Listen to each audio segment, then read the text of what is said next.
Hello my friends, and let's start with the situation on the front. In the Kupiansk direction, the occupiers conducted 7 attacks on Synkivka, but as before, they didn't achieve any success. However, further south, near Tabayivka, the situation has stabilized.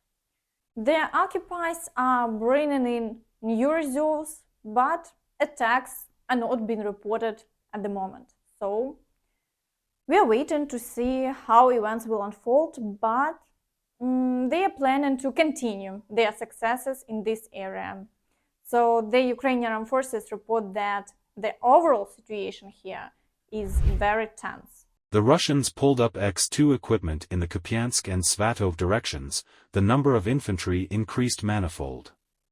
There is no need to dream of easing the pressure. In the Svatove area today, the situation is maximally stable. The occupiers are not conducting offensive actions, and even the number of shelling incidents has decreased.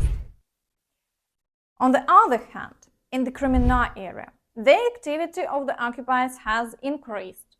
Over the day, they conducted 9 attacks, and the battles continue in the areas of the villages of Terny, Yampolivka and Torske.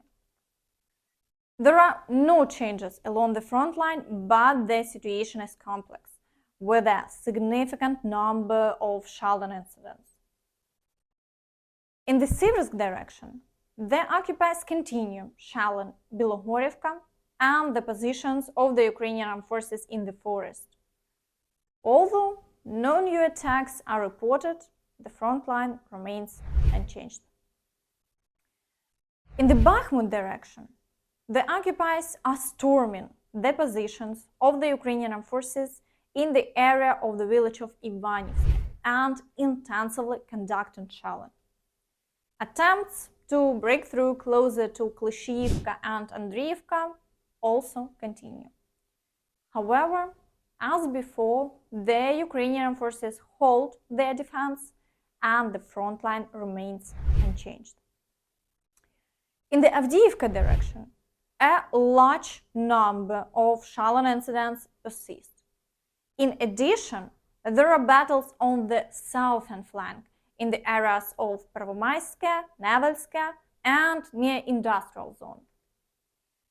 Upon closer inspections, it's observed that the occupiers continue their advances here, while the Ukrainian forces periodically conduct counterattacks to maintain the front line at the former positions. So far, the situation remains without significant changes. In turn, after the setback in the private sector, the occupiers continue to claim that there are successes, although they are tactical. The east, the Russian armed forces are advancing southwest of the Donetsk filtration station, where they managed to capture several enemy strongholds. Rocket artillery and aviation strike at the counterattacking forces of the armed forces of Ukraine, allowing the Russian armed forces to gain a foothold in recently occupied positions. A little more than a kilometer is left to walk to the DFS building. However, the enemy managed to dig a whole network of strongholds in the forest, so there is no talk of a quick capture of the fortified area without a series of assaults. But for now, only one thing is clear. There are no global changes, and battles continue for every meter of land, as it was previously in Bakhmut. The tactics are completely repeating. In the Marinka area, the situation has stabilized today. The occupants couldn't advance to Avdiivka, and the offensive actions near the village of Pobeda also failed. Today, attacks are ongoing only on Mykolaiv, but the Ukrainian Armed Forces maintain control and the front line remains unchanged. In the Vuhledar direction, shelling continues along the entire front line, and attacks near the village of Pryutne are recorded. But over the day, there are no changes along the front line, so We are waiting to see how the latest attacks will unfold. In the Zaporizhzhia direction, after several quiet days, the occupiers have intensified their assault on Robotyne and Ashalan the village. Within a day, 4 attacks have already been conducted, and the battles continue. The Ukrainian Armed Forces report that this situation is very complex. In the Zaporizhzhia direction, heavy fighting is very heavy today. Assaults were carried out from both sides, no success was achieved. In the Kherson direction, the occupiers continue shelling the right bank. They also launch strikes on Mykolaiv and Ochakiv from kindred speed. Unfortunately, the Ukrainian Armed Forces cannot respond with a large number of shelling incidents on occupied positions today due to a significant shortage of ammunition. Ukraine has warned its allies that it is facing a critical shortage of artillery shells, with Russia deploying 3 times as much firepower on the front lines each day. Defense Minister Rustem Umerov wrote to his European Union counterparts this week describing the massive numerical disadvantage his troops are facing as they try to fight off Russian assaults. He said Ukraine is unable to fire more than 2,000 shells a day across a front line that stretches for 1,500 kilometers, 930 miles, according to a document seen by Bloomberg. That's less than a third of the ammunition Russia uses.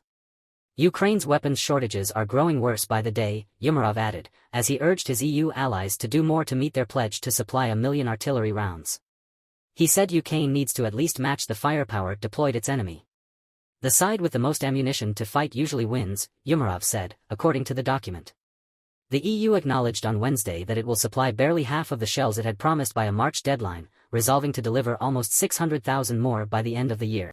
The head of European Union diplomacy, Josep Borrell, also commented on the situation with ammunition. The European security, and if we don't do it, we will pay a higher price.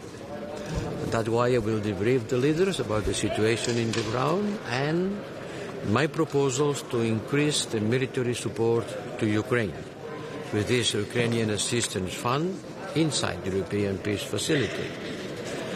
I will urge them to reach an agreement as soon as possible because there is no more time. We have in the next month to increase our military support to Ukraine as we have been doing, increasing the number of ammunition, but still not enough.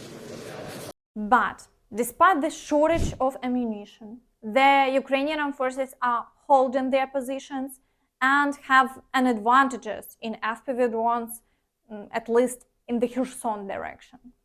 So Russian war correspondents reported that the latest assaults on the village of Krynky were unsuccessful and they had to retreat. Today, ours again continued to attack the village of Krynky with the forces of groups from the 328th Airborne Assault Regiment, the 104th Airborne Infantry Division and the 810th Separate Infantry Brigade. In total, there were up to 5 assaults. And today, finally, our aircraft, Su-25, began to support us again, and the artillery also did a good job. But since the enemy has complete superiority in small aviation and high-precision artillery, we have not achieved success. We have losses in personnel again.